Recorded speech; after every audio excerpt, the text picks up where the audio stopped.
Hello வணக்கம் மக்களே. கோலி out இல்லை தெரிந்தும் நடுவருடன் மோதிய இலங்கை வீரர்கள். ஹெல்மெட்டை எறிந்து அடாவடி செயல். இலங்கை அணிக்கு எதிரான இரண்டாவது ஒருநாள் போட்டியில் இந்திய அணி தோல்வியை தழுவியிருக்கிறது.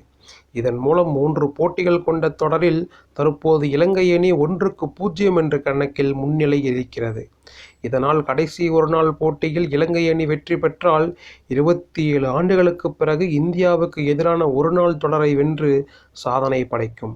இந்த நிலையில் இரண்டாவது ஒருநாள் போட்டியில் இந்தியாவின் நட்சத்திர வீரர் விராட் கோலி 14 ரன்கள் மட்டுமே எடுத்திருந்தார்.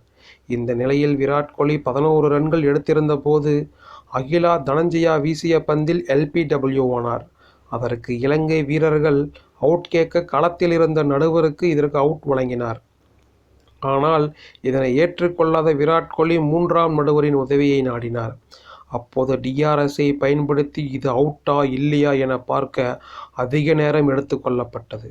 அப்போது ரீப்ளேவில் பந்து பேட்டில் பட்ட பிறகுதான் விராட் கோலியின் காலில் பட்டது தெளிவாக தெரிந்தது.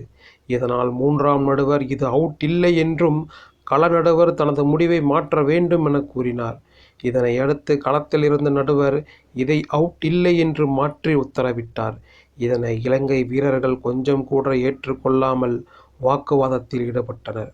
விராட் கோலி அவுட்டு தான் என்றும் இதை எப்படி நீங்கள் நாட் அவுட் என்று கூறலாம் என கேப்டன் அசலங்கா நடுவரிடம் போர்க்கொடி தூக்கினார். அதற்கு நடுவர் DRS தொழில்நுட்பத்தில் பந்து பேட்டில் பட்டதா இல்லையா என்பதை ஆராய்ந்ததாகவும் ஸ்னிக்கோ மீட்டரில் பேட்டில் பந்து பட்டதற்கான ஆதாரம் இருப்பதாக கூறி விளக்கினார். எனினும் இதை கொஞ்சம் கூட இலங்கை வீரர்கள் ஒப்புக்கொள்ளாமல் தங்களது விரக்தியை வெளிப்படுத்தினர்.